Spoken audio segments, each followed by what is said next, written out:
नमस्कार दोस्तों। कल हम दीपावली मना चुके हैं और ये दीपावली कुछ खास रही मेरे लिए। अपनी पूरी ज़िंदगी में कभी भी मैंने लोगों को ऐसी भ्रम की स्थिति में नहीं देखा। कुछ 20 अक्टूबर वाले थे और कुछ 21 अक्टूबर वाले थे और पटाखे जलाने वाले तो दोनों दिनों के हिमायती थे।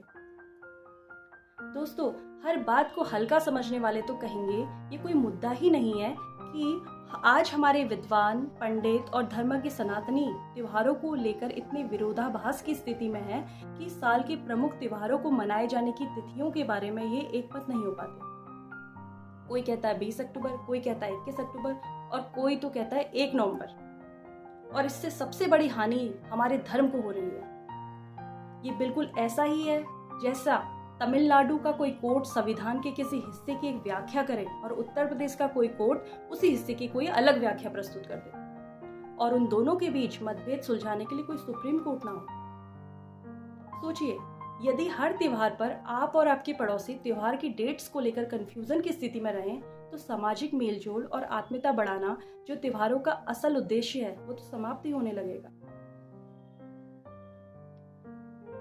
लगभग सभी व्यक्ति त्योहार के दिन सामाजिक रूप से सक्रिय होते हैं, आपस में मिलते जुलते हैं और आत्मीयता बढ़ाते हैं। लेकिन त्योहारों की डेट्स को लेकर पैदा किया गया कंफ्यूजन असल में हमारे खुद के मन में कहीं ना कहीं त्योहार के प्रति हमारे उत्साह को कम कर रहा है।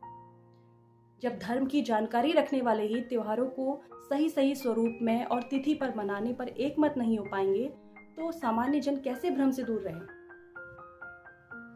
दोस्तों, आदि शंकराचार्य और चैतन्य महाप्रभु जैसे महापुरुषों से आप परिचित होंगे। 8वीं शताब्दी में आदि शंकराचार्य का आना और 15वीं शताब्दी के आसपास चैतन्य महाप्रभु का उद्भव एक ही विशेष प्रयोजन से था। वो प्रयोजन था सनातन धर्म को गहराई से जानने वाले विद्वानों में गहरे मतभेद और विचारधारा में भयंकर विभाजन की स्थिति को समाप्त कर लोगों को सनातन के सच्चे स्वरूप की ओर मोड़ना। आज भी लगभग यही स्थिति है। तो क्या विद्वानों में गहरे मतभेद और विचारधारा में भयंकर विभाजन की स्थिति नहीं है?